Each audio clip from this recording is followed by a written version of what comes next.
This episode of Where Did the Road Go is brought to you in part by our Patreons. If you want to become a patron, go to wheredidtheroadgo.com. And now our show. Transmission start. Welcome to Where Did the Road Go? Join us as we wander off the path and explore lost history, consciousness, the paranormal, unexplained mysteries, alternative thought, and much more. We are present on the web at wheredidtheroadgo.com. Now here is your host, Seriah. Welcome to this edition of Where Did the Road Go? Tonight I'm talking to Gary Lachman about his latest book, Dark Star Rising, Magic and Power in the Age of Trump. Now, I want to say first off, right off the bat, this is not a particularly political conversation. It's more a conversation about history and observations of how people are persuaded one way or the other. It is not, it's not meant as a decisive, sort of divisive conversation here, as you'll see. So just because we've mentioned Trump, don't think that this is a political-oriented conversation. It is definitely not. It is observations and stuff that here we go back through all kinds of different things that have inspired different aspects of the political spectrum, things that kind of work underneath, these sort of occult forces, hence the magic and power aspect. It's really fascinating. It's a great book. And, of course, everyone's opinions are their own. So, let's keep it that way. I'm going to read Gary's bio here because it's really fascinating. Gary Lachman is the author of many books on consciousness, culture, and the Western esoteric tradition, including The Secret Teachers of the Western World, Beyond the Robot, A Secret History of Consciousness, which I highly recommend. That one was fantastic. I haven't read some of these other ones yet. And Politics and the Occult. He writes for several journals in the U.S. and U.K. and lectures on his work in the United States, U.K., and Europe. His books have been translated into more than a dozen languages, and he is an assistant professor in transformative studies at the California Institute of Integral Studies. A founding member of the rock group Blondie, he was inducted into the Rock and Roll Hall of Fame in 2006. So, a lot of this conversation is about positive thinking. It's about, we talk about Nazis. We talk about just all kinds of stuff that goes into this whole world situation we're in now. So I hope you find this interesting. And without any further ado, here's my conversation with Gary. Hello, Gary. Welcome to the show. Oh, thank you very much for having me on. And you have quite the catalog of books you've written. Do you even know how many you've written at this point? I think it's about 20, and I edited one, so it's around 21. Okay, all right. And before that, you were a founding member of Blondie as well. Well, that was some time before, in the 70s. Then I was in music up until about the early 80s, and then dropped out of that and sort of had a career in the real world to some extent, in academia, and then also working at a metaphysical bookstore. But in the mid-90s, I moved to London, and since then, since 96, I've been a full-time writer. Okay, and a lot of the stuff is on consciousness and sort of like the history of people like Crowley and Jung and stuff like that. Yes, it's sort of what it's kind of the evolution of consciousness, and sort of looking at what we sort of call the Western esoteric or the Western Hermetic tradition, this kind of counterculture that runs through the West. And your new book is called Dark Star Rising, Magic and Power in the Age of Trump. And I wasn't totally sure what to expect of this. It's really interesting the way you break this down. Do you want to give people an idea of what the book is? Well, the book is about a kind of strange occult politics that seems to have come into view in recent times surrounding Trump's election and also events in Russia. And I had 10 years ago, a book of mine called Politics and the Occult had come out. And in that book, it's sort of a general overview of this idea that throughout history at different times, certain ideas that we would consider sort of occult or mystical had an influence on the politics of the time, and likewise politicians various times had an interest in these sorts of ideas. And sort of the main kind of thrust of that book was to show that although there's been a lot of things said about this relationship between any kind of occult politics and sort of far right or extreme right politics. Sort of any kind of relationship between the occult and politics has generally been seen as something happening on the far right. And while that's true, there is quite a bit of that. It's not only that, and you can find what I call a kind of progressive occult politics, if you look for it. And so that book was sort of showing that if you're interested in the occult and you're interested in politics, you don't have to necessarily be on the far right and be a fascist. But what seemed to be happening in the last couple of years is that there has been kind of a resurgence of a sort of kind of occult politics on the far right. And this came to light through some of the sort of publicity around the alt-right and Trump's election and things of that sort. And I can go into detail as we go on, but this was brought to my attention, and a few other things that happened around the same period were equally sort of strange and had sort of an aura of this kind of occult politics. And it all seemed to be happening very quickly and all at once. And my editor at Penguin at the time, Mitch Horowitz, who's gone on to other things, he basically commissioned me to write the book about this sort of stuff that was going on. And the title was his. And it's more or less a sort of work of journalism, or sort of history in the making, as it were. There's you detail the history of all this stuff going back to at least the 1800s, in some cases way before that. But let's talk a little bit about the power of positive thinking and this new thought movement a little bit. Yeah. Well, what got the sort of ball rolling to do the book was soon after Trump's election, a group called the National Policy Institute, the NPI, held their annual meeting in Washington, D.C., in the Ronald Reagan building. And the head of the NPI at that time was Richard Spencer. And he's also responsible for founding the alt-right and the alternative right and, a variety of other sort of far-right, ultra-conservative sort of movements. And he started this meeting. He was very enthusiastic and very excited, flushed, with Trump's victory. But he started it sort of declaring to the crowd that, hail Trump, hail our hero, we made this happen. We willed Trump into office. We made this dream our reality. And he called it their victory of the will.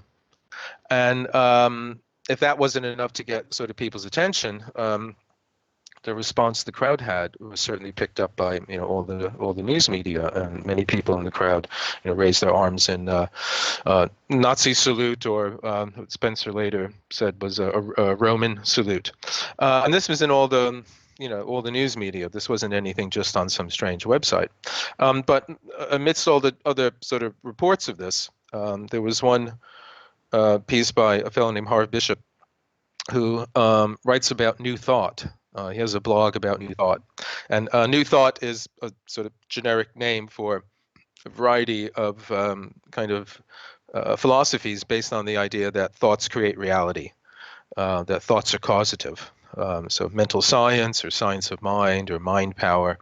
And what grabbed Bishop's attention was that what Spencer claimed to have done. This is exactly the sort of thing that people who practice New Thought, want to do, make dreams reality in a very concrete sense. Now, that that could have just been some strange kind of thing, and they could have just been very excited, with the victory, and let their enthusiasm go to their heads.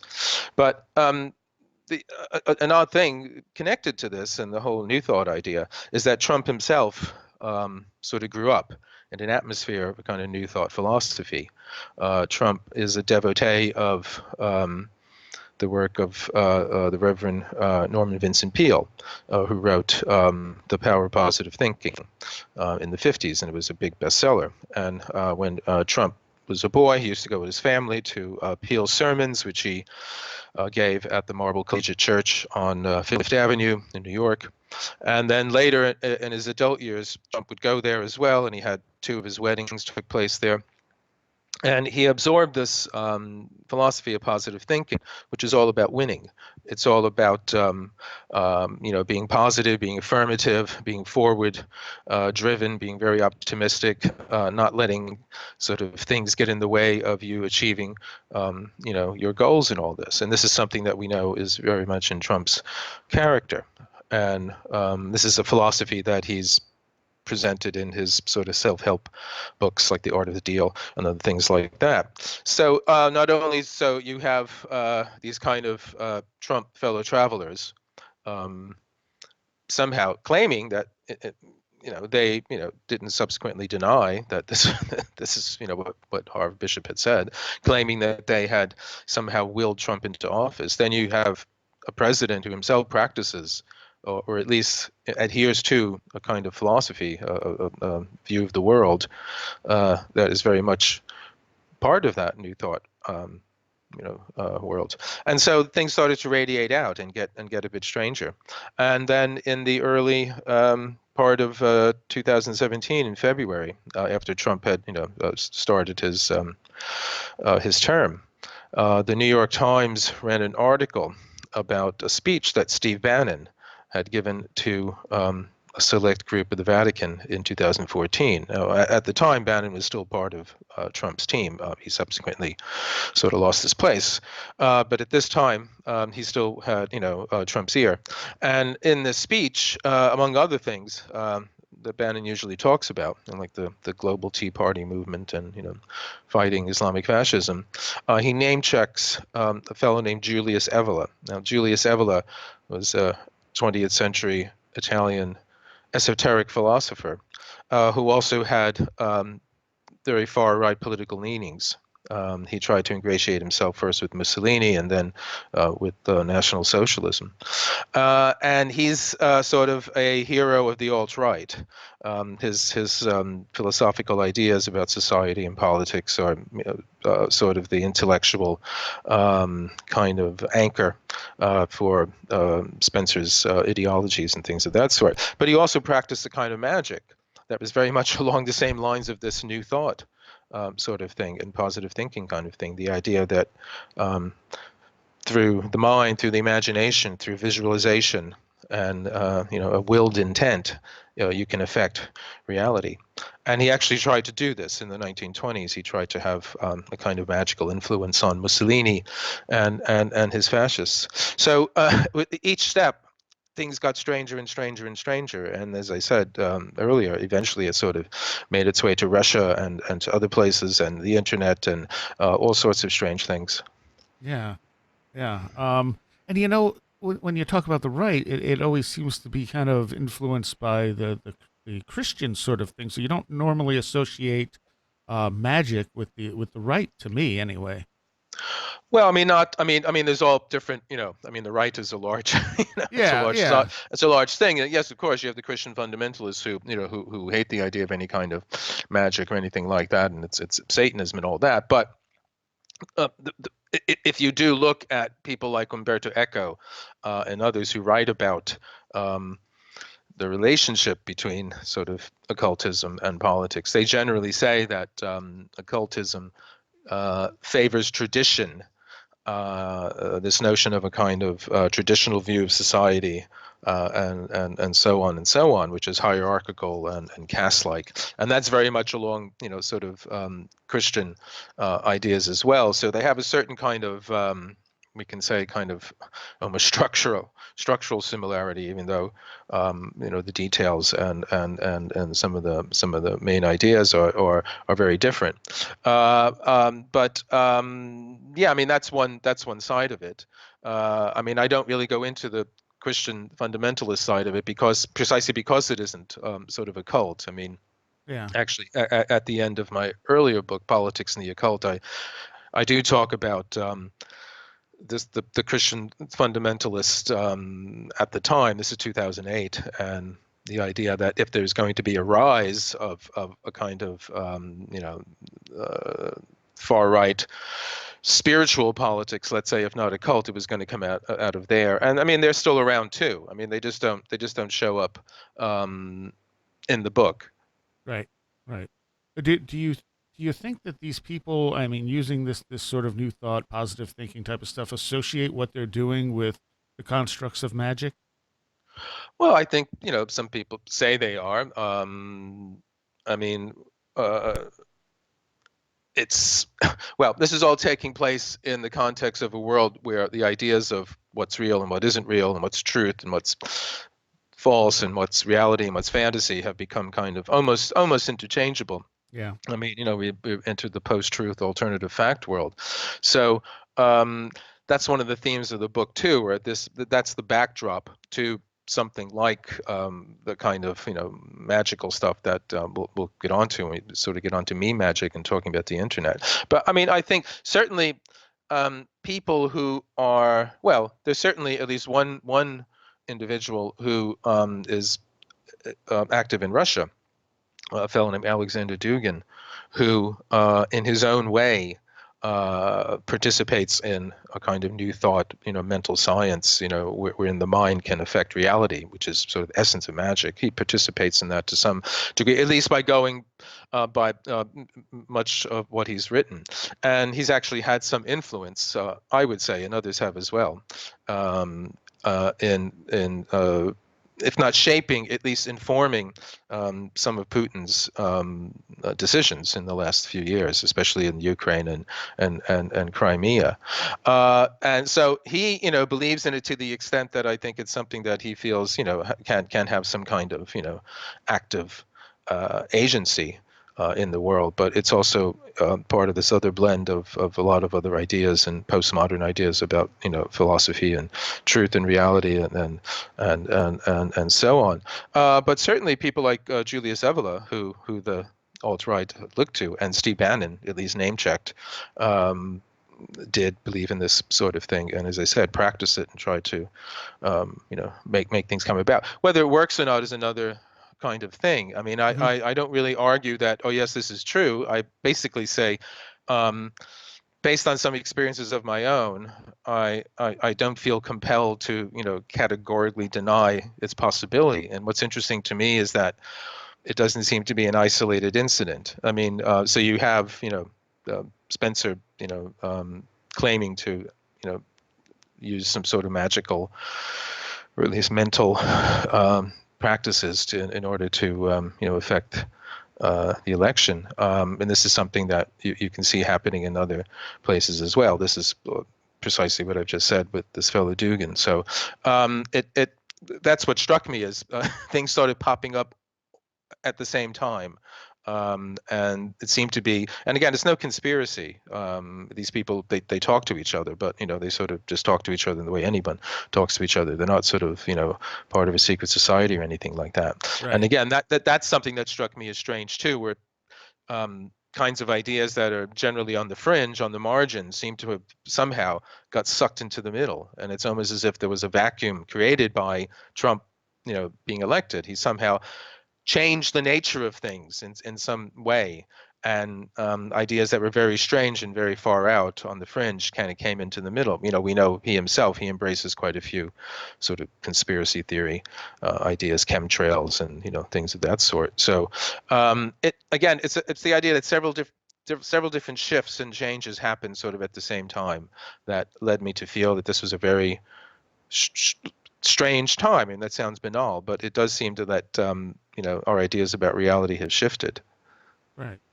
Now, one of the things you argue here is that is that Trump is basically a chaos magician. He may not know it, and may not use that terminology, but you compare his behavior with that of the way chaos magic is presented. Yeah, it's sort of his style. And I hasten to say that in no way do I want to stigmatize, chaos magic or chaos magicians. Right. They're not responsible for this in any way. This is something that I just sort of noticed. But I don't think I'm the only one. In fact, this was something else that at the time, right around after the election, where at least in the kind of social media community that I'm part of, there did seem to be a sense that something had changed, that things certainly were strange, and people were kind of talking to each other and posting messages and all that. And this whole idea of chaos, somehow chaos having come up, and chaos being suddenly sort of the theme, seemed to be in the air. And one of the things I noticed was that, the reason chaos magic comes into this, I mean, I don't know, I'm sort of telling the story back to front, but one of the things, the reason why chaos magic comes into this is that the way in which the alt-right were supposed to have dreamed Trump into office was through a kind of offshoot of chaos magic, which has to do with the internet. But with Trump himself, his whole style, his whole kind of way he carries himself, he's very impromptu. He doesn't like to stick to any sort of plan. He likes to be spontaneous. He likes to keep people guessing.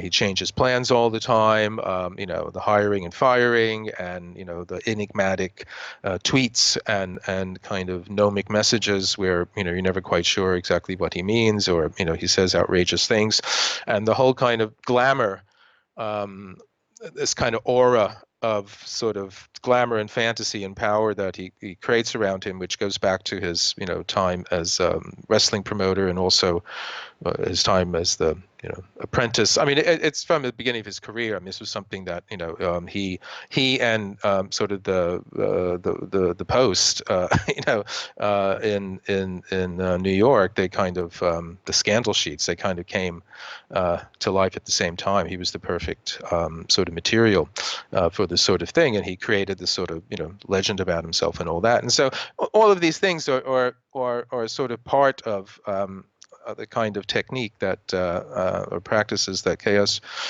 magic sort of enjoys. But at this and at the same time, Trump's attitude toward reality, it's very malleable.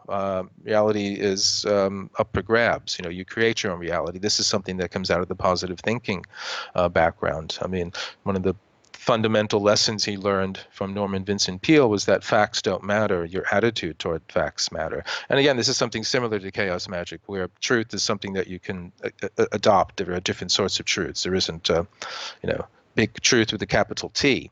And in the sense that chaos magic is a kind of postmodern magic, Trump is a kind of postmodern president. And you could say this postmodern idea of the breakdown of some kind of stable absolute truth, and the acceptance of the idea that all truths are relative. That's sort of the kind of metaphysical background to all of this. And it's something I call trickle-down metaphysics, because I feel like what we're going through now is the result of a certain kind of insight, we can say. It was a devastating insight at the end of the 19th century. The philosopher Nietzsche was one of the first to recognize it, that the kind of pursuit of truth that science had did, and then the equal pursuit of truth in a moral, spiritual way that Christianity engaged in. Both of these had come to the same conclusion, that there was no truth with the capital T, and that reality, that insight hadn't yet reached the lowlands. It was up in the metaphysical heights. And Nietzsche said, well, it's not going to come tomorrow, meaning the next century, the 20th century. But he said the day after tomorrow, meaning the 21st century. And it seems to me that we now, in this post-truth alternative fact world, where I said reality is malleable, and again, we're seeing it from different ways: positive thinking, chaos magic, postmodernism, reality TV, that we're living in that kind of sort of that nihilism that started, back up in the metaphysical heights. But by the time it's reached us, it has a kind of banal sort of whatever, character to it. We're not that troubled by it. We just sort of accept it. And it's in that sort of atmosphere that all this sort of thing is taking place. Okay. Um, you also in the book you talk a lot about Hitler and Mussolini and the similarities, not the way that most people compare Trump to like Hitler or Mussolini, but these archetype in a sense of how they controlled the public and what the current administration is doing. Well, I mean, yeah, I mean, there's a chapter on gurus and demagogues, and Yeah. in which political leaders, and they all seem to share certain, characteristics. The charismatic leaders, as the sociological thinker Max Weber called them. They are people who basically rule by their personality, or by their aura, or their mana. This kind of sort of magic force they have in them that they can somehow exude over the people around them in much the same ways that a guru does to a smaller group of people, or a magician does to someone, let's say, who he wants to enchant.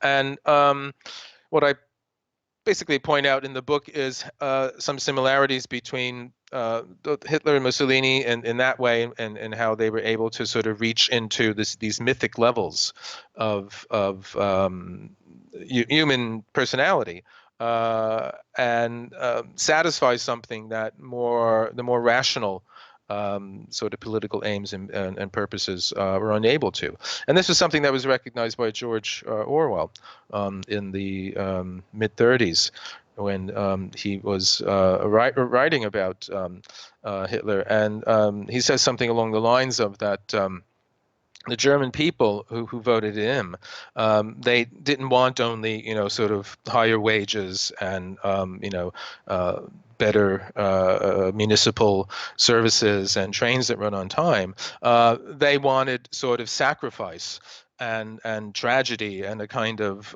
drama and a kind of heroism. And this was something that was more desirable than the more rational ends of politics and so on. And while Orwell himself was very critical of this sort of romantic, mythic sort of sensibility, he also knew that it was something that was real, and that it needed to be basically satisfied. And if it wasn't satisfied in some sort of positive, sort of creative kind of way, it would be, satisfied in some other way. And, I think one of the fundamental truths about human beings is that although, obviously we need food and drink and water and shelter and so on, what we also need is a sense of meaning, the sense that our lives are part of something larger than just securing, food and drink and water and shelter and their, exaggerated contemporary equivalents in terms of, greater and greater sort of material gain and wealth. And this was something that in some way, Hitler and Mussolini were able to speak to. And this is something that Trump speaks to as well. He says that not everyone can think big, but people can still admire those who do think big. And this is something about Trump. He thinks big. I mean, one of the things I say in the book is that he shared with Hitler and Mussolini and Stalin as well what's called gigantomania, which is this kind of obsession with size.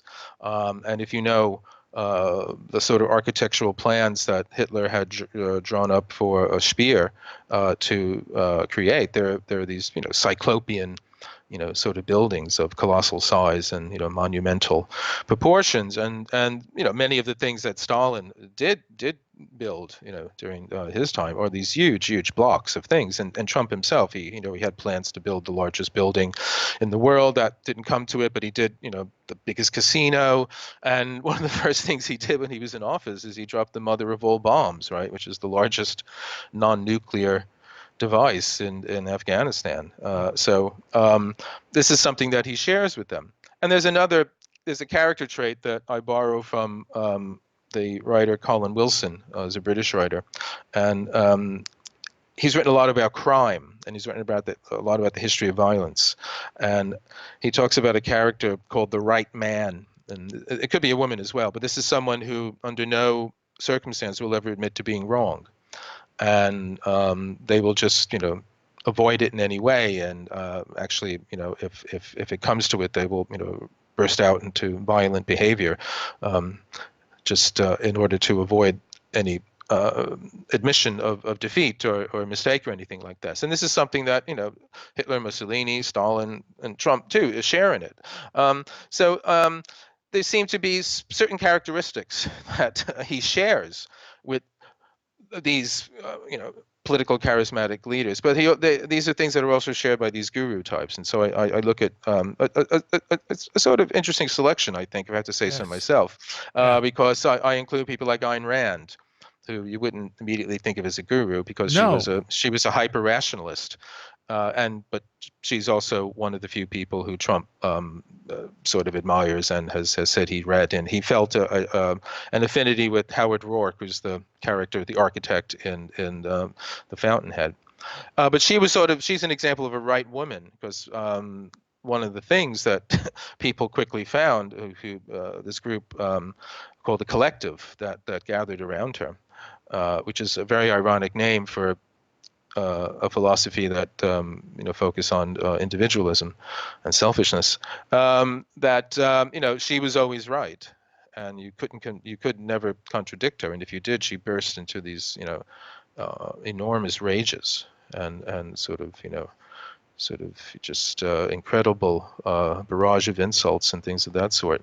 And there's others as well. And again, there's similarity between some of Trump's characteristics and some of these other demagogues in that. So this is something that I think we have to watch out for. I mean, whether it's Trump or anybody else. I mean, we have to, either in our personal lives, if we're seeking a kind of deeper meaning than what everyday life can afford, but we don't quite know how to provide it for ourselves, and we may be drawn to a political movement. That's something people can join and feel something that they're part of something bigger than themselves, or some kind of spiritual kind of thing. And I'm not saying that all political movements and all gurus are bad. They're not, but we are focusing on the ones in which this kind of will to power, and control, not so much over themselves but over others. This dominance that they seem unable to modify in any way, and has to be sort of manifest in this kind of authoritarian behavior that imposes its will on everyone around it. I in reading this book, I had no idea that Ayn Rand, like the stuff you talk about in here, I knew nothing about it. I mean, I knew who she was. I knew enough about her, but the cult-like aspects, I had no clue. Well, I mean, it's something that came out with this couple, Barbara Brandon and Nathaniel Brandon, who were together when they joined Rand's collective. But then Nathaniel Brandon got involved with Ayn Rand in romantic relationship. But this was all out in the open, and he was considered actually one of sort of the second in command. And he went on to have a very successful career as a sort of a motivational thinker and writer. His self-esteem was sort of his area, and this was something that was part of the Rand kind of thing. There was all these sort of dominant sort of struggles, and she was incredibly how do you say it? Skilled, let's say, at undermining, the self-esteem of, people around her and all that. I mean, not to say she isn't brilliant. I mean, I'm not a Ayn Rand fan myself, although I did read The Fountainhead and I enjoyed it. In fact, at one point in the 80s and 90s, I just found myself reading through quite a bit of it, and trying to understand it. And I mean, it's there is. What do you say? There's some worthwhile things in there, and so on and so on. But in general, I find it rather inadequate. But no, she had this sort of cult following around her, where people were mimicking her. She smoked and she used a cigarette holder, and people around her used to, smoke and use a cigarette holder, and they sort of took up her kind of aesthetic tastes, which were rather odd. She didn't have time for many of the greats. I mean, she thought that German writer Thomas Mann was sort of just nothing, but she liked Mickey Spillane, and he's this hard-boiled detective Mike Hammer stories and things of that sort. But there was a film with Helen Mirren some years ago that was worth watching. I think it was called The Passion of Ayn Rand, which is about her relationship with Brandon, because eventually he broke it off for another woman, and this caused this rift in the collective, as it were. It all broke up and so on. But it's a very dramatic story, and again, I put her in there because we generally think of people who get somehow involved with bad gurus who, they're weak-minded, they're not rational, they're too emotional or something, and so, they're not able to sort of be critical. But what do you do when the guru is a hyper-rationalist, which is what Ayn Rand was? She was, she was about logic and money, and I sort of say it was kind of Aristotle meets Andrew Carnegie, because it's, it's sort of about this absolute logical way of approaching life. And one of the reasons, obviously, Trump, would feel an affinity with this, that she had no qualms about, the virtues of, well, that was one of her books, The Virtues of Selfishness, about why it's perfectly all right to make lots of money and not be altruistic and things of that sort. You have to remember that she came out of the Bolshevik Revolution. She was born in Russia, and her family were, sort of the upper class. And then when the Lenin came and the Bolshevik Revolution came, they were turfed out of their home, and she had to leave the school she was in. And she was she was shipped out to America. It was supposed to be on a visit, and she never came back. So it's understandable in some way, having felt the effects of the early days of the Soviet regime, and then later, she was aware of the mass collectivization and so on. So, okay, you can understand, but it doesn't mean you have to accept it. Right. And one of the things I noticed about this book is that you're not attacking anyone in this book. No, I'm not. I'm just trying to make things as clear as possible. That's what I'm trying to do. I'm trying to be objective. I think you could tell my tone. I'm not, I'm not a fan of fascism, put it that way. But I'm not necessarily. I don't care for political correctness either. So I'm trying to walk this increasingly narrow middle line between these things in our increasingly polarized sort of world. So I just found it fascinating. And I was also writing under pressure because I was asked to do it, at top speed and so on and so on. So it's a kind of urgency in it there. And also because I felt like this is happening now, and I wanted to capture it as clearly as I could. So no, I don't necessarily go out and attack anybody, but I try to paint as accurate a portrait of people and events as I can. Right, and I appreciate that. I thought that was great, because it's not something that's only going to appeal to one side of a demographic. I hope that gets across. I hope, because it's, I guess generally people may assume it's a kind of anti-Trump book, which it isn't anti-Trump. I'm no fan of Trump, but I've not been a fan of Trump, for years. I remember him back in New York and in the beginning, in the 70s and all that. So, I didn't hate him, but he's not my first choice for a good example of a human being. But so it's not like, my own politics are involved in here. I've actually tried to keep away from all of that. I'm mostly interested in how has it happened that these sort of occult, supernatural, esoteric ideas that I've looked at in the history, kind of in the backstory of or the kind of sidebar of Western culture for the last several centuries. How has it happened that this has come? These things have come into the middle, and seem to have had some effect on things. And and one of the things I say is I kind of tongue in cheek called Trump the singularity, because the singularity is this thing everyone's been waiting for, where everything's going to be different. And we know in physics, singularity is somewhere where the laws of physics break down, so at a black hole, or at the speed of light, or something like that. And in the New Age, the millenarian idea that there's some coming new age on its way where everything's going to change, and that too. But I felt, and again, this was in the air at the time after the election, that things had changed, and of course things had changed. certain behaviors, certain attitudes that were, if not necessarily criminal, were generally not considered, too decorous, but then they became, out in the open, the sort of hate crime and racism and things of that sort, and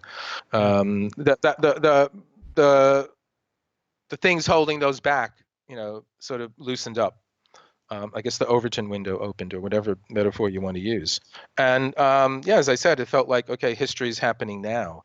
And it had caught up with me. I've been writing about sort of the history of the West for a good 20 years now through the lens of this alternative, esoteric culture. Now it seems to have sort of caught up with current events, and that excited me. Well, let's talk about the meme magic part of this whole thing, and this is interesting because this kind of connects into the chaos magic and such. Yeah. Well, I said earlier that the sort of magic that Spencer and the alt-right were supposed to have used to get Trump into office was something called meme magic, and that it's a sort of an offshoot of chaos magic. And briefly, chaos magic, what makes it different from sort of traditional, normal magic is that rather than stick to all the traditional kind of sort of implements, the wand and the candle, and making the magic circle, and getting everything just right. It has a DIY approach. It has a very creative, use your own initiative and imagination approach, where it just uses what's ever at hand. And so if you read books on chaos magic, say from the 80s, they talk about using fridge magnets as kind of magical talismans, Right. or making sort of rituals out of PJ Harvey records and things like that. So it was a kind of strange, fun kind of, again, postmodern sort of thing where you don't stick to the tradition. You kind of just play around with everything. You take bits and pieces and you put it together yourself and see what happens. All right, but what's at hand today isn't that old school stuff. It's the internet. And a meme, as we know from Richard Dawkins, it's a kind of cultural unit that gets proliferated and changed, and kind of like something like Chinese whispers, where it starts out one way and it comes out another way after changing hands quite a bit. But the magic side comes in when people who were posting stuff on sites like 4chan, they noticed, well, at least it seemed to them that something strange was happening. And what seemed to be happening was that things they were posting about seemed to bleed over into the real world. So memes, pictures, images, things they were posting about seemed to be happening, seemed to be creating events somehow in the real world. And they pointed this out. They have rather dark kind of humor. They pointed this out by pointing to this one sort of thread they have, is Bane posting, and this was about the Batman film Dark Knight Rises. The villain is Bane, and they posted that they liked at the beginning of the film when he's in the plane and he's ostensibly being taken away to prison, but actually he's in charge and he turns the tables, as it were, and so on, and sends the plane crashing and gets away. And they kept posting stuff like that. And what one of them noticed was that in 2015 there was the Germanwings 9525 tragedy, where the plane crashed into the Alps, and they started noticing similarities between what they had been posting about the film and what happened with the Germanwings flight. And one of the things was that a town near where the plane crashed is called Bane. One of the flight crash investigators was named Bruce Robin. And things of that sort, and also that the pilot seems to have crashed the plane. And Bane, with Bane already, Bruce Robin, obviously Bruce Wayne is Batman's secret identity, Robin is his sidekick, and what seems to be the case, as Bain crashed the plane in the film, that seems to be the case with the Germanwings flight, that the pilot crashed the film. And incidentally, later on, even outside of this context, there was some other strange kind of echoes between the Bain character and Trump. And right after Trump's sort of one of his speeches where he said he's going to give power back to the people, people started posting. There was a scene in Dark Knight Rises where Bain is addressing, the inhabitants of Gotham, the citizens of Gotham, and telling him that he is giving power back to the people and all that. So there seem to be even strange coincidences that the original people who noticed this weren't aware of. So that's one thing. Okay, wow, stuff we're posting on the net seems to be bleeding over into reality, and this phenomena got christened synchromysticism, and that's basically a sort of techno rethread of C.G. Jung's notion of synchronicity. Right. And synchronicity is what we know is meaningful coincidence. This is when something that's going on in your life, in your head, whatever, then there's something out in the outer world that has no direct causal link to it whatsoever. There's no causal relation, but there's a deeply meaningful one. And it's exactly what is going on in your mind as well. So if we take that and then transpose that to, rather than one person's inner world, to what has become what I think is our exteriorized imagination these days, which is the internet. So instead of something happening in my mind and then being reflected out in the outer world, what's happening on the internet is being reflected out in the outer world. And so the next step after this was, well, if this can happen by itself, can we make it happen? And this is when Pepe comes in. And Pepe, or hops in, as it were. Pepe, is the creation of cartoonist Matt Fury, who I think I've said in other interviews, he's probably Matt Furious by now, because he's very, very unhappy that his creation has been appropriated by the alt-right. And he started out as a very sort of innocuous, just amphibian slacker. But as happens in the internet world, once you launch a meme, you don't have any control over it. And he sort of hopped over to the dark side. And what had happened is some of these Trump supporters, some of these 4chan users who were these kind of internet brats who hated the politically correct world and all of that kind of thing, they just started taking Pepe's image and using him to express their their spite and their anger and at the establishment and so on and so on and so on. And what sort of got the ball going was there was one post of Pepe looking over the Mexican border and the whole Trump's wall idea, and then Trump picked it up and he starts posting images of Pepe and him, or himself as Pepe, and so on and so on. And Pepe is one of the deplorables, this kind of meme that got posted after Hillary Clinton called Trump and his kind of gang a bunch of deplorables, and so they sort of took over the whole idea of the film, The Expendables, and so on and so on. So the stuff started to grow and mushroom and all that. And the idea was that given in chaos magic, you can use anything as a kind of magical talisman, which is an object that carries your will and your intention, the magical energies. Pepe became that. And the whole idea was to keep posting more and more images of him up there, and with the intent of helping Trump's election. And the next thing that happened was that they started to think that they were getting some kind of approval for the posts, and this came in the form of what happens when you post it on 4chan is that you're anonymous. You don't have a name, but you have a number. You're given an 8-digit number. And what was happening was when people were posting something about Trump or Pepe or the alt-right or whatever, they would get double numbers or triple numbers or even quadruple numbers in one of these 8-digit numbers. And this seemed to be some kind of approval. And people were betting, whether they were going to get a double or a triple or whatever. And approval from whom? Yeah. What some kind of intelligence on the internet seemed to be approving what was going on. It was, and of course it was half tongue in cheek for some people. Some people took it seriously. But the next kind of notch in this was when someone noticed that Pepe, who was a frog, was very similar to an ancient Egyptian frog-headed deity. Now, if you know the ancient Egyptians, they had many, theriomorphic deities, which means Yeah. animal formed. And so they had many deities that, there's a cow, there's a cat, and so on and so on. So one of them was a frog-headed deity.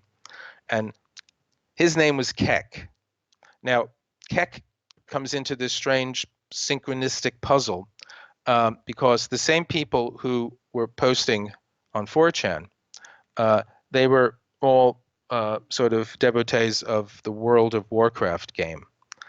And they found that whenever they wanted to post LOL, because they found something funny on the game, because I guess they played it online, somehow it wouldn't post as LOL, it would post as KEK. And this, strangely enough, turned out to have something to do with the Korean language, which is another little odd kind of rivulet of coincidence in here too. And so they gave up after a while trying to post, type LOL and just went with KEK. So whenever they found anything funny, they would just write KEK, Keck. They would burst out kecking, as I say in the book. And so the two things came together. So suddenly, some term they've been using all along, they've been saying Keck to each other for a while. Suddenly it turns out that Pepe, who they're posting about and getting the approval, from about, he's an avatar of an ancient Egyptian frog-headed deity named Keck. And so it just seemed, how could this be, how could this be happening? How could this be possible? And people started to think, at least, again, half tongue in cheek, half seriously, who knows? And maybe it starts out as a joke and it becomes serious. I mean, that's another element in this book where, something that starts out as a fake becomes the real thing. And so it was supposed to have been through posting, all these images of Pepe, and then getting the approval from, I guess, the god of chaos. I mean, that's the other thing too. Keck is the god of chaos. So they're practicing a kind of chaos. Again, they're practicing a kind of chaos magic. And they're getting approval from a god of chaos for doing it. And what's the one word that you associate with Trump's, administration? I would say chaos. Yeah. At least in the beginning, that was something. It's like, the hiring and firing, he changing his mind, all the enigmatic tweets, as I said, and all keeping everything up in the air. So again, it's the kind of thing where if you just pull one thread, it all starts to. I mean, it's the opposite of unraveling. If you sort of follow the thread, you get to this ball of yarn that seems very strange, but when they all add up together, they seem to be connected. And as I say, similar events were taking place over in Russia, where another kind of chaos magic was going on.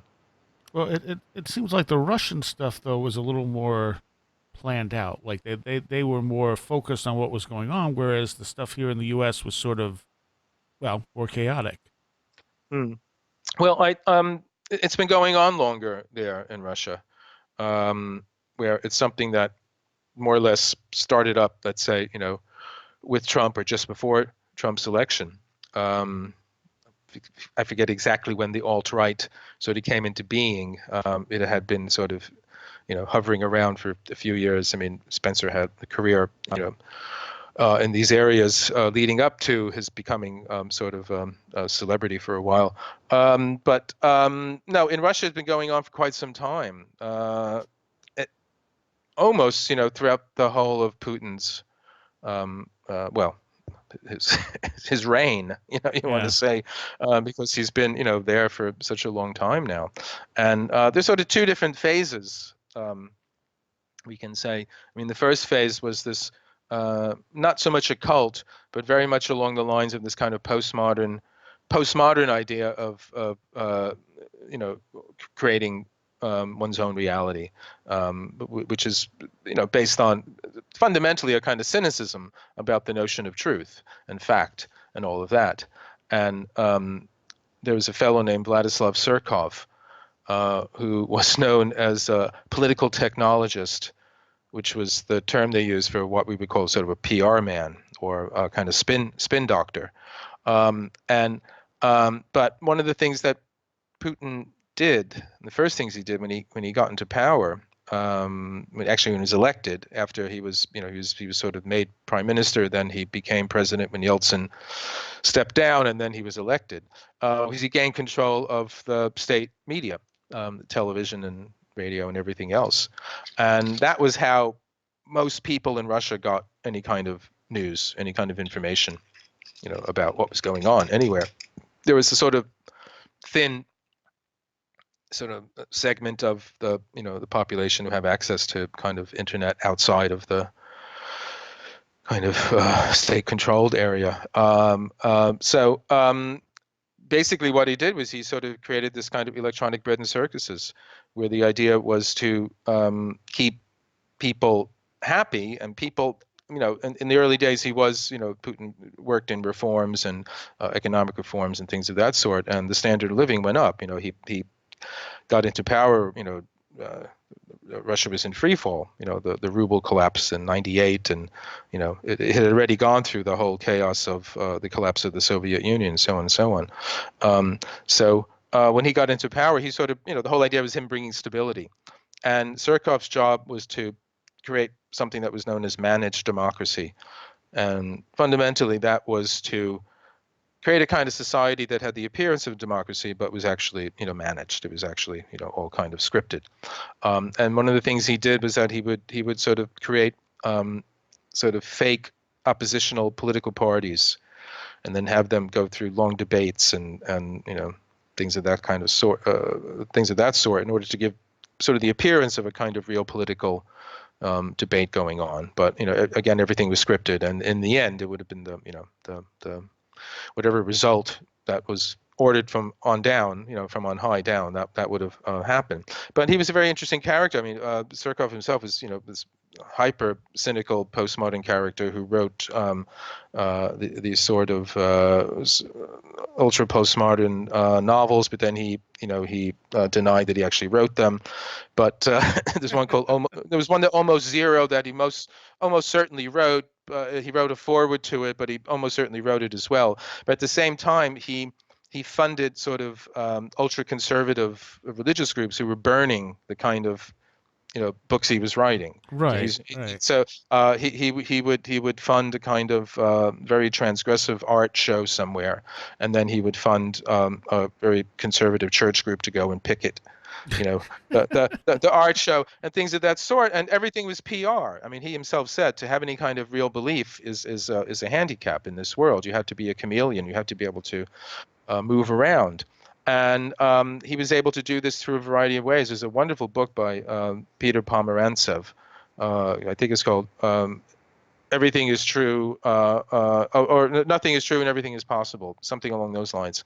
And it's about his years working in the media in Russia during this time, when that was the whole idea. The news had to be something that was very entertaining. And you had a wide berth of what you could do in many ways. And the stranger, the better.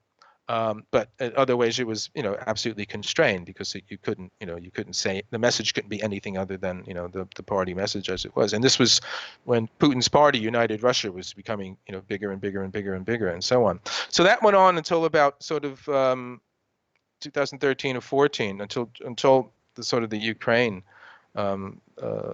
episode, in which Surkov actually stage managed part of that as well, sort of inventing kind of local insurgents who were most likely really Russian, soldiers, right, and things of that sort. And he talked about what he called the nonlinear war.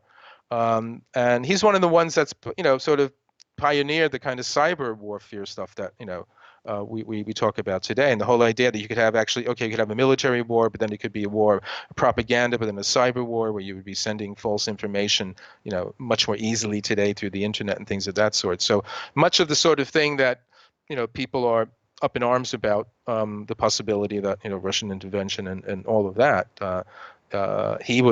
I'm not saying he was directly involved in that intervention, but he was kind of the one who sort of introduced this notion of this nonlinear war, where there actually were no sides. It was sort of like you could kind of infiltrate all aspects of the war, and in many ways there wouldn't be kind of people fighting against each other. It just would be a kind of chaos that was stage managed. But he drops out of the picture because after a while the population started to get tired of the kind of bread and circuses, and usually when that happens, when you get tired of all this false reality, because most people knew that it wasn't real, but their standard of living was much higher than it had ever been. And the kind of cynicism that Surkov embodied was kind of just kind of accepted throughout the culture a great deal. I'm not saying everyone, but in general, there was a kind of fatigue from trying to do anything more than that. But then a kind of fatigue with that set in, and Putin sort of changed his tactic, which he turned around, and you can see it in the speeches in more recent times, where he's presenting Russia as the upholder of traditional values. He's presenting Russia as the upholder of traditional religious, spiritual values against the decadent West, the decadent, hyper-liberal, anybody can do anything, pretty much West, where the notion of rights and individuals' rights have just kind of proliferated into some kind of strange overdrive. And this is where people like this fellow Julius Evola, who I mentioned earlier, come in some way, because he's an advocate of sort of esoteric philosophy that's known as traditionalism with a capital T. And in the kind of general talk about things, it usually gets the notion of traditional values and traditionalism kind of get blended together, and they're related, but they're not the same thing. But this fellow Alexander Dugin, whose some of his ideas have reached Putin, is someone who's very much behind the whole idea of traditional values, and he is a traditionalist as well. And so there's a kind of attempt to revive this notion of Holy Russia, which is an idea of Russia that's sort of pre-Bolshevik, and it goes back to the sort of 16th century, and the idea of Russia being the third Rome. After the original Rome, and then there was, after that fell, there was Constantinople, and it was from Constantinople itself that Russia got the Orthodox Church, Orthodox Christianity. That was where it got it from. And then when Constantinople fell in the mid 1400s to the Turks, then Moscow was considered to be the third Rome. And it had this, there was always this sense in Russian history. If you read Russian history, they always talk about the Russian idea. There was some peculiar mission that Russia had in the history of the world in some way. And it's linked to this idea of a kind of Christian civilization. But it's the Orthodox Christianity is a lot more mystical in its basis than sort of Roman Catholicism, and it has a very eschatological, millenarian aspect. There's the whole sense of this new world coming, this new age coming, and so in a way, Putin is kind of he's lining himself up with this kind of sensibility. And in one of his speeches a couple of years ago, he gives this kind of reading list to his regional governors, and on it are philosophers from this fantastic period in Russian culture called the Silver Age, which is sort of the last decade of the 19th century into just before the Bolsheviks, just after the revolution as well. And people like the philosopher Vladimir Soloviev, who's this sort of he's very acute, philosopher, critical thinker, but he also has this vision of this kind of global civilization. In which there would be a kind of brotherhood of man, and so on and so on. And there is a kind of strange version of that in some of the ideas that Putin is kind of putting into his speeches. And one of the places he's kind of getting it from is from this fellow Dugin. And you compare Dugin to Rasputin a little bit too, don't you? Well, I mean, he's been called that. He's not really that. I mean, but it's a good, it's a good headline. Putin's Rasputin. I mean, who's not going to say that? Who's not going to say that? But he's not quite that. Although, if you read what he says, I mean, he's very cagey, Dugin, because he says, "Oh no, I have no influence." And other times he's kind of said, the man who's, his ideas have, guided Putin, and so on and so on. And there's even times when he said, the more Putin becomes like me, Dugin, the more he becomes Putin, which is, I mean, contrary to most popular ideas, Rasputin didn't hypnotize anyone in any of that kind of thing. He was a healer, and he did seem to have remarkable kind of healing powers. And but he was sort of kind of a loose cannon, and so on and so on. But it's similar in the sense that, and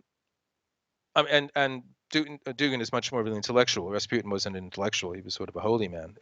Right. But it's just that he has these very strange ideas, and he does. If you ever seen any sort of videos of him on YouTube, and there are some, and there is. I mean, the BBC. I watched one. There was a BBC reporter who interviewed him a few years ago, and you see images where he has this chaos star in the background, and this is this 8-pointed star that's often associated with chaos magic, which itself comes from a series of novels um, uh, about a character called the Eternal Champion by the British writer Michael Moorcock, and those novels are about this eternal war between chaos and order and all this kind of thing. So yeah, he's all these. Putin, I think, I'm no expert on whatsoever, but I think he's a very cagey, strategically minded individual. And one of the things that Russia has needed in the last, few decades was some kind of sense of itself again. And I think that's what he's been trying to do. And, at the same time, I mean, it doesn't hurt that Trump is, shaking up, the game board a lot too, and he's whatever his attitude towards NATO and so on and so on. But one of the big ideas that Dugin has is this notion of what's called Eurasia, and this is the notion that Russia isn't a backward cousin of Europe and can't quite ever catch up to it. It's that it has its roots in its Asian kind of history. With the Tartars and the Mongols and all that. And what's happening now is that it's beginning to come into its own as a new planetary global civilization. That's new. It's going to somehow reabsorb territories that were part of the Soviet Union and also make alliances with other sort of Asian countries, and is going to rise up as this new power in the 21st century, so that there can't just be a unipolar world in which sort of the West is the only sort of superpower. He talks a lot about a multipolar world, and he has a fundamental idea that there's this kind of, as I just mentioned, this eternal battle between order and chaos. Well, Dugin has a similar idea that there's an eternal battle between what he calls the seafaring nations, the Atlanticists, which is the United States and the UK and I guess the NATO countries, and the people of the heartland, the mother of all continents, and this is Eurasia. This is the single largest landmass on the planet, and there's some kind of conflict, and you can even see there's an elemental conflict there, where you have the fluid, changing, shifting world of the maritime, peoples, and then you have the solid, eternal, stable mass of Eurasia, and he's saying this is there's some kind of final conflict is coming in some way between these two things, or it should come, for him. So, I mean, how much is bluster? How much is just saying outrageous things? It's hard to say, because he himself is an actor as well. He himself is the kind of character. So he's given to that. He's given to this kind of political street theater. I mean, throughout his career, he was involved in a variety of different strange far-right, extreme kind of groups, national Bolshevists and things of that sort. And it's very much almost like, the Monty Python, the raving loony party or something like that, But again, it's the kind of thing where it starts out as a joke, but it can become real. And again, that's one of the themes of the book, where the simulacra becomes the actual thing. And you also, one last thing I want to get to here is that you also talk about, and I don't know if I'm saying this right or not, egregores and egregore, yeah, I don't know, and as well as tulpas being a part of this whole thing, along with Pepe. Well, these are two ideas that come out of the Western sort of esoteric tradition, and they're two examples of what we can call thought forms. And as we said at the early part of the show, one of the central ideas in New Thought and positive thinking and chaos magic is that thoughts are things. Thoughts can affect reality. And an egregore is a kind of thought form. It's a kind of being that's brought into existence by a group who kind of devote their attention and their imagination and their will to it. And it's a kind of group mind that grows up among these people. And then after a while, it can take on a life of its own. And then it becomes something that grows to dominate the people who brought it into existence. And there's different examples in sort of the history of politics from this occult point of view, but you can point to this, the kind of thing that, say, with National Socialism and that sort of thing, where this kind of unitive kind of mind grows up out of all the rallies and the yearnings and the romantic kind of visions of Hitler and also of the German people. A tulpa is something that is generally, it's a thought form itself, but it's generally created by one person. And the examples I give in the book come from there was a magician in the early 20th century named Dion Fortune, and she was one of the greats from the classical period of the 20th century magic.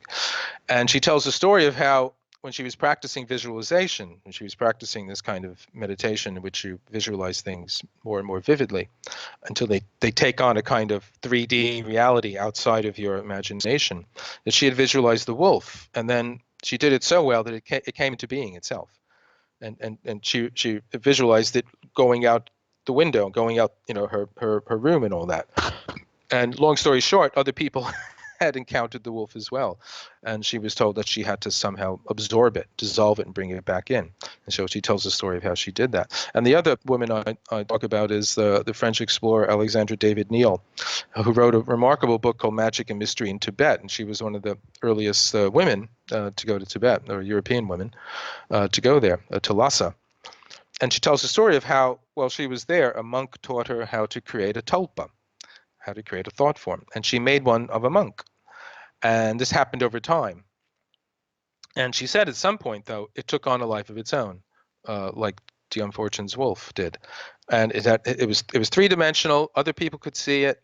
She could even feel it when it walked by and all that. And just as with the wolf, she eventually had to, learn how to dissolve it and to, take it back into herself. And both of these women were, exceptional women with remarkable mental powers of imagination and will, and both of them, it was quite a struggle in order to do this. And one of the things I ask in the book is that, well, can we think of Pepe the Frog as a kind of egregore?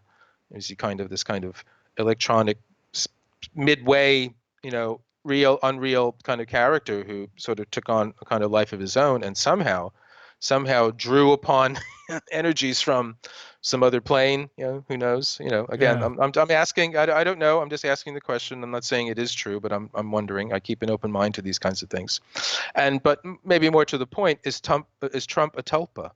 Is Trump a thought form that somehow come into existence? And one of the reasons I ask this question is again, it's this whole idea that we live in this time where the barrier between the real and the represented, the simulation and the reality, the actual world and the world of the internet or the world of the television, seem to have broken down. I mean, the most popular thing on television for a long time now has been reality TV. There's even television shows about people watching reality TV television shows. So we have it even like doubly, self-referential. And again, Trump himself was a reality TV celebrity for many years on The Apprentice. And what kind of role did he play? He was someone in power. He was the boss. He could hire and fire. He sat there with his big suit and the big tie and all that sort of thing. And so, half jokingly, I say, well, we've been putting a lot of reality into the television for a very long time. Doesn't it stand to reason that it would get kind of crowded in there and something will have to pop out?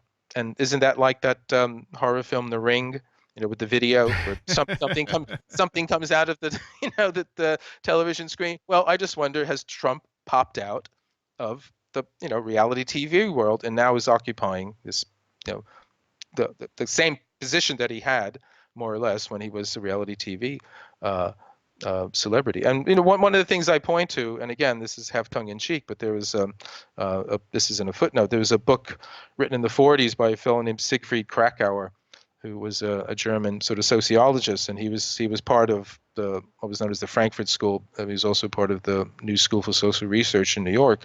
But he wrote a book called From Caligari to Hitler, and his thesis was that all these wonderful films, these German expressionist films that were made sort of prior to the rise of National Socialism, like The Cabinet of Dr. Caligari, or Fritz Lang's Dr. Mabuse films, and Fritz Lang again also with Metropolis, they all seem to have this kind of leader figure, this kind of mastermind, who's behind everything and controlling everything. And he wondered if these films somehow primed the German population for the Führer, for Hitler to come to power. Somehow it had, and I half wondered, okay, well, did Trump's years as on The Apprentice, did they somehow prime some part of the American public for him to come across as that archetype, that come across as that kind of leader archetype? Because he certainly plays up to that. He certainly, he, as I said, going back to sort of seeing echoes between he and Hitler and Mussolini, a lot of the kind of impromptu, the kind of sudden decisions, the sort of, he doesn't really care about, social kind of politeness and so on. He shoots from the hip and all this kind of thing. And he's an exceptional character. And this is another trait that these individuals all share. Yeah. All right. Well, I thank you for spending so much time with us. The book is called Dark Star Rising, Magic and Power in the Age of Trump. Where is the best place for people to follow you? I'm sure this is available everywhere. Yeah, it should be. I have my own website. It's just garylachman.co.uk, and you can find information about me and my books there. I'm on Twitter. I'm on Facebook. And yeah, you can order it online or maybe at the bookshops. I don't know these days. Most things are online these days. But yeah, please do, and I hope you enjoy it. And I highly recommend it. What do you have next on your plate? I'm actually working on a book about Russia now. I'm working on a follow-up about this whole idea of this revival of the idea of Holy Russia. Because again, that just seems fascinating to me. I'm not really a politically minded person. I'm aware of it, but it's not really my focus, and certainly not so much current events. And I've kind of found myself doing this now. But doing the research for Dark Star, I just saw so much there about Russia, and it seemed that it's timely too. It seems to be in the air. So yeah, I'm working on that one now. All right. Well, thank you so much, Gary. My pleasure. Thank you. And a special thanks to all of my Patreons, and particularly those pledging $10 or more for the extra support: Super Inframan, Andy McNamara, William Lovelace, Mark Brady, Allison Cook, Craig Cisneros, Donna Beveridge, Sasha Lorg, Christopher Vaughn, Robert Groom, Scott Morris Everett, Chris Elmquist, Russell Wilcoxon, Patricia Giaquinta, Matthias Sumby, and John Eddy. Thank you all so much. All right, I hope you enjoyed that conversation. I highly recommend the book. It's a very interesting read. Dark Star Rising, Magic and Power in the Age of Trump. And he writes interesting stuff. So hopefully we'll have him back sometime soon, because there's some other books I want to talk to him about. All right. We'll see you next week. You have been listening to Where Did the Road Go? This show is made possible in part from our Patreons, and we thank you and everyone listening for helping us continue this exploration of the strange. You can always find everything Where Did the Road Go related at www.wheredidtheroadgo.com. And thank you so much for your support.